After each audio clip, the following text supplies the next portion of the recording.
Hello, Virgo. Welcome to your reading. This is going to demonstrate what's going to be happening to you soon with your energies, or it is helping you understand your current energies. And it is the Four of Autumn, which is the Four of Pentacles card from the Victorian Pharaoh. Victorian Pharaoh? Why did I say that? Victorian Fairy Tarot.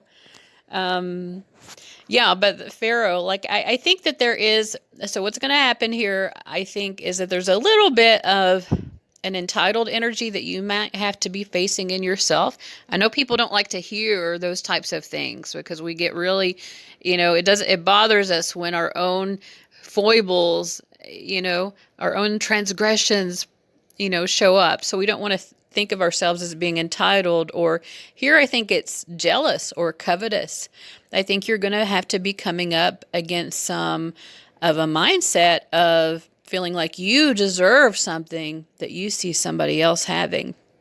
Now, what you see that is interesting about this image, though, is that this squirrel is just so just appalled at this fairy having this nut.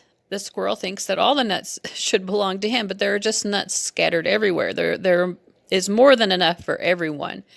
And I think the reason I was saying Pharaoh, other than the fact that saying fairy and tarot back to back probably contributed to it, is this idea that you should have the most, or you should have almost all. And it's basically it's a lack mindset of not recognizing that there is more than enough for everyone to go around.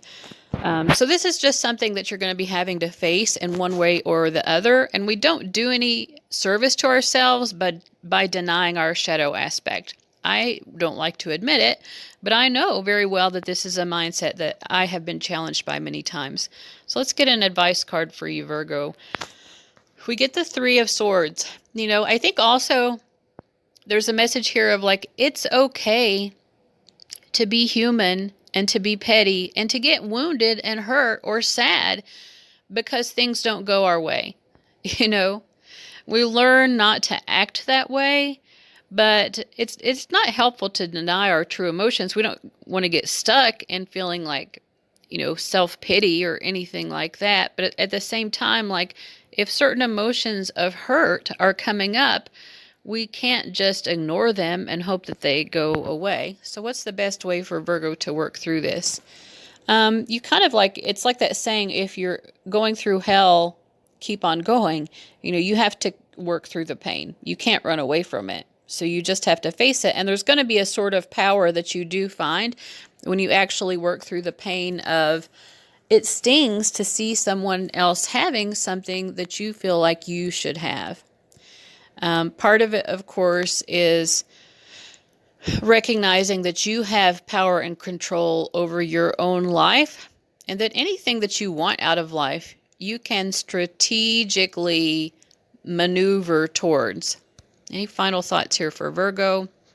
Yeah, there are lots of options available to you, and if you get too fixated on what someone else has, you could, get lost and not be able to see the forest for the trees, so to speak. So remember, you always have options. Be honest with yourself about your mindset. Be honest with yourself about your emotions. Don't deny any of that. But also be willing to completely move through that cycle and let it go so that you can eventually then get back to more of a focus on, okay, there are options available to me, and what do I want to do about that?